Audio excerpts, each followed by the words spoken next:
بسم اللہ الرحمن الرحیم. میں فیضان اشرف، میرے ساتھ موجود ہیں وسیم ملک صاحب. وسیم ملک صاحب بہت شکریہ آپ کا. وسیم ملک صاحب کا میں تعارف کرواتا چلوں. وسیم ملک صاحب چونکہ کسی تعارف کے محتاج ہیں بھی نہیں، لیکن پھر بھی جو نئے آڈینس ہمارے ساتھ جڑ رہی ہے ان کو میں بتا دوں کہ یہ سپریم کورٹ کے سینئر رپورٹر ہیں اور بڑے اچھے رپورٹر ہیں. میں ان کا بہت بڑا فین ہوں. آج ان سے ہم نے ٹائم لیا. بہت شکریہ ملک صاحب، آپ نے ہمیں ٹائم دیا. ملک صاحب، تحریک انصاف ایک پٹیشن دائر کرنے جا رہی ہے دھاندلی کے خلاف، اور وہ پٹیشن اب کتنی اہمیت کی حامل ہے جبکہ طارق مسعود صاحب جو ہے نا وہ ریٹائر ہو گئے ہیں. اب سپریم کورٹ کا ماحول پی ٹی آئی کے لیے کیسا ہوگا، چونکہ قاضی صاحب تو وہاں پہ موجود ہیں. اچھا، سب سے پہلے تو میں آپ کے اعلیٰ ظرفی کو سلام پیش کرتا ہوں کہ آپ نے مجھے سینئر رپورٹر کہا. آپ سے سیکھتے ہیں ملک صاحب. نہیں، بالکل بھی نہیں، مہربانی آپ کی. ہم بھی سیکھ رہے ہیں، اور ابھی یہ تو ایک ایسا سمندر ہے کہ اگر اس میں ایک دو بار انسان ڈوب جائے تو کہیں ختم نہیں ہوتا. ایسا ہی ہے. آپ کا سوال بڑا زبردست ہے. دیکھیے، سپریم کورٹ آف پاکستان کا کردار پاکستان کی سیاست کو لے کر ہمیشہ ہی بڑا اہم رہا ہے. سپریم کورٹ آف پاکستان ہی بدقسمتی سے پاکستان کی سیاست کو شیپ کرتی آئی ہے گزشتہ 75 سالوں میں، اور پھر بالخصوص ان الیکشن میں تو وہ جیسے کہتے ہیں نا کہ بیڑا ہی غرق ہو گیا. اور پھر یہ بھی آپ کا جو سوال ہے بڑا ریلیونٹ ہے کہ جو جسٹس سردار طارق مسعود صاحب ہیں وہ جب سپریم کورٹ سے رخصت ہو گئے ہیں تو اب پاکستان تحریک انصاف کے لیے یہ ایک عمل جو ہے یا یہ ایک جو فینومینا ہے یہ کتنا بہتر ہوگا یا بدتر ہوگا. تو پاکستان تحریک انصاف کو بھی 10 مارچ کا انتظار تھا، جیسے سردار طارق مسعود صاحب کی ریٹائرمنٹ کا انتظار تھا. اس کی جو بنیادی وجہ ہے وہ ایک ہے، جیسے سردار طارق مسعود صاحب ان کا جو کریئر ہے اس کی طرف بھی میں آؤں گا. اور اگر گزشتہ 1 سال کے ان کے کریئر کے اوپر ان کے جو عدالتی فیصلے ہیں، ان کے جو آبزرویشنز ہیں، ان کو دیکھ کر تو ایک نارمل انسان بھی اگر میں بتاؤں تو اچھی خاصی ڈپریشن میں چلا جاتا ہے. جو وہ کارنامے یہاں پر سر انجام دے گئے ہیں اس کی طرف بھی آتے ہیں. کیا یہ وہی جسٹس صاحب جنہوں نے کہا تھا یہ انسانی حقوق ہمیں پتہ نہیں کہاں؟ بالکل ایسے ہی ہے، بالکل ایسے ہی ہے، بالکل ایسے. میرا ذرا وہ حافظہ کمزور ہے نا. آپ کا حافظہ بالکل درست ہے، آپ شاید مجھے اسی طرف لے کے جانا چاہتے ہیں. میں اس طرف آؤں گا، آپ کی جو خواہش ہے اسے بھی پورا کروں گا. ویسے انہوں نے کہا تھا یہ پتہ نہیں انسانی حقوق ہمیں کہاں لے کے جائیں گے. بالکل. میں آپ کو 13 دسمبر کے کمرہ عدالت نمبر 2 کی وہ پوری کارروائی اور وہ احوال بھی بتاؤں گا. کیا وہاں موجود تھے؟ میں وہاں پر موجود تھا. اور سب سے پہلے جو آپ کا اہم مدعا تھا، جو اصل مدعا تھا، وہ یہ ہے کہ جیسے سردار طارق مسعود کے جانے کے بعد جسٹس منیب اختر جو ہیں وہ اب 3 رکنی ججز کمیٹی میں شامل ہو گئے ہیں، جو supreme court practice and procedure act کی سیکشن 2 کے مطابق بنتی ہے. یعنی اب سو موٹو کا اختیار ہو، 184(3) کی درخواستیں ہوں، کیسز کی فکسیشن کا معاملہ ہو یا بینچز کی تشکیل ہو، اس میں 3 رکنی ججز کمیٹی بیٹھتی ہے، اور جو میجورٹی میں 2 ججز ہوتے ہیں وہ ان کی بات مانی جاتی ہے اور ان کا ہی حکم چلتا ہے. بینچ جو بنتے ہیں اور یہ سارے معاملات جو میں نے آپ کو بتایا. اس سے قبل جیسے سردار طارق مسعود صاحب چیف جسٹس قاضی فائز عیسیٰ صاحب کے دستے راست رہے ہیں، ان کے ہر سیاہ و سفید کے مالک رہے ہیں. بلکہ اگر میں یوں کہوں کہ کوئی ایک ایسا جج جس کے فیصلے جسٹس قاضی فائز عیسیٰ سے زیادہ تباہ کن تھے پاکستان کی جمہوریت کے لیے، تو وہ جسٹس سردار طارق مسعود صاحب ہی تھے. اور یہی وجہ تھی کہ 8 مارچ کو جب ان کے اعزاز میں فل کورٹ ریفرنس کا انعقاد کیا گیا تو چیف جسٹس قاضی فائز عیسیٰ صاحب وہاں پر بڑے دکھی ہوئے، اور انہوں نے جسٹس سردار طارق مسعود صاحب کو مخاطب کر کے کہا کہ ابھی نہ جاؤ چھوڑ کر،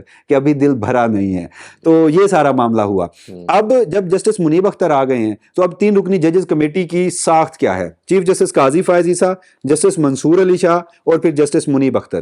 جسٹس قاضی فائز عیسیٰ صاحب کس طرف کھڑے ہیں وہ سب کو پتہ ہے، وہ بتانے کی ضرورت نہیں ہے. جسٹس منیب اختر جسٹس قاضی فائز عیسیٰ کے 180 اینگل پر کھڑے ہیں. ان کا جو ایک آئین اور قانون کو ماننا، آئین اور قانون کو انٹرپریٹ کرنا، ان کا جو عدالتی کوڈ آف کنڈکٹ ہونا، وہ چیف جسٹس قاضی فائز عیسیٰ اور جسٹس منیب اختر 180 کے اینگل پہ ہیں. درمیان میں رہ گئے جسٹس منصور علی شاہ.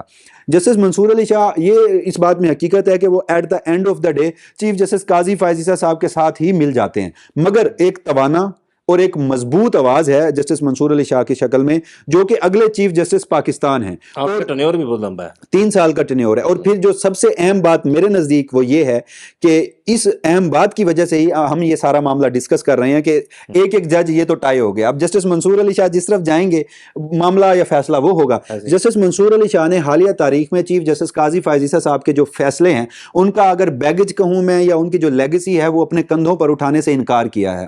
انہوں نے انتخابات سے قبل 2 انتخابی عذرداریوں کے جو کیسز تھے، جس میں ایک اٹک سے میجر طاہر صادق کا کیس اور چودھری پرویز الہی کا کیس تھا، ان کی ججمنٹس میں چیف جسٹس قاضی فائز عیسیٰ کے 13 جنوری کے بلے کے نشان سے متعلق فیصلے کے چیتھڑے اڑا کے رکھ دیے۔ اس فیصلے میں انہوں نے لکھا کہ ہر سیاسی جماعت کو انتخابات لڑنے کا برابر کا حق ہے، اس میں انہوں نے لکھا کہ انتخابی نشان کے ساتھ انتخابات لڑنے کا حق ہے، اور وہ جو ججمنٹس ہیں وہ چیف جسٹس قاضی فائز عیسیٰ صاحب کے اوپر چارج شیٹ ہیں۔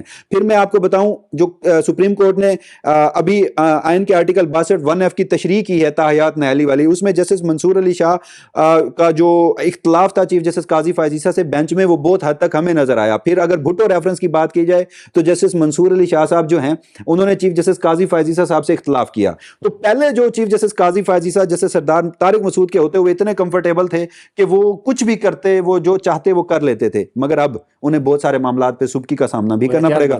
احتیاط نہیں برتیں گے، وہ ان کا جو اب ایک معاملہ بن چکا ہے وہ اپنا پورا زور لگائیں گے۔ لیکن میں آخر میں صرف یہ ہے کہ اب جسٹس قاضی فائز عیسیٰ صاحب کو سبکی کا سامنا کرنا پڑے گا۔ جسٹس قاضی فائز عیسیٰ صاحب کو کئی معاملات میں مائنورٹی میں بیٹھنا پڑے گا، کئی معاملات ایسے ہوں گے جس میں جسٹس منصور علی شاہ اور جسٹس منیب اختر ایک پیج پہ ہوں گے۔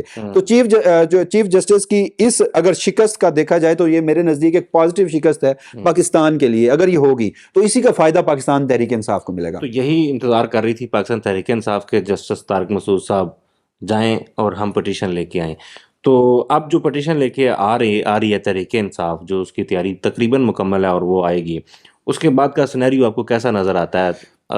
بینچ بنے گا 5 رکنی 7 رکنی، یہ تو کمیٹی فائنل کرے گی، لیکن آپ کو لگتا ہے کہ تحریک انصاف کو سپریم کورٹ سے انصاف مل جائے؟ اچھا، حالیہ تاریخ میں دیکھوں تو یہ جو عدالتی فیصلے ہیں، یہ فیصلے کہیں اور سے پہلے ہوتے رہے ہیں، یہ کوئی معجزہ نہیں ہے کہ فیصل ووڈا اور اس طرح کے کئی ایسی میرے نزدیک تو وہ بڑے کری کردار ہیں پاکستان کی جمہوریت کے لیے۔ وہ آ کے گزشتہ 1 سال پہلے بھی آ کے بتایا کرتے تھے کہ بلے کا انتخابی نشان بیلٹ پیپر پر نہیں ہوگا، اور پھر چیف جسٹس قاضی فائز عیسیٰ 13 جنوری کو یہ جو فیصلہ سناتے ہیں، تو ملک کی اسٹیبلشمنٹ اور چیف جسٹس کا جو گٹھ جوڑ ہے اس سے تو بے نقاب ہوتا ہے، اور اس کو اگر میں دیکھوں تو مجھے کوئی تبدیلی نظر نہیں آتی۔ لیکن جیسے دوسری طرف میں نے آپ کو کہا کہ جسٹس منیب اختر کا شامل ہونا، کمیٹی کا فیصلہ کرنا، اور پھر جو جسٹس منصور علی شاہ ہیں ان کا اگریسو ہونا، ان کا چیف جسٹس قاضی فائز عیسیٰ صاحب کا بیگیج اٹھانے سے انکار کرنا، اور پھر اس میں بھی اہم بات کہ اب بلے کا جو مخصوص نشستیں ہیں 5 رکنی بینچ کا فیصلہ تھا، اب اسے لارجر بینچ سنے گا۔ اس سے قبل چیف جسٹس قاضی فائز عیسیٰ نے اب تک سپریم کورٹ چلائی جسٹس سردار طارق مسعود کے ذریعے، انہوں نے سپریم کورٹ چلائی جسٹس محمد علی مظہر کے ذریعے، انہوں نے سپریم کورٹ چلائی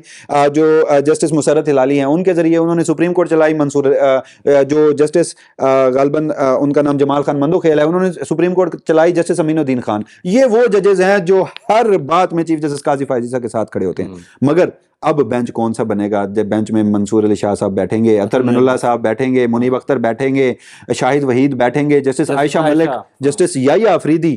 تو اب یہ جو ساخت بننے جا رہی ہے یہ بہرحال ایک پازیٹیو ڈیولپمنٹ ہے۔ میں اس حد تک پر امید نہیں ہوں، لیکن 10 مارچ سے قبل کی جو صورتحال تھی وہ یقیناً تبدیل ہوئی ہے، اور یہ جو اب کمپوزیشن ہے یہ خاصی انٹرسٹنگ ہے۔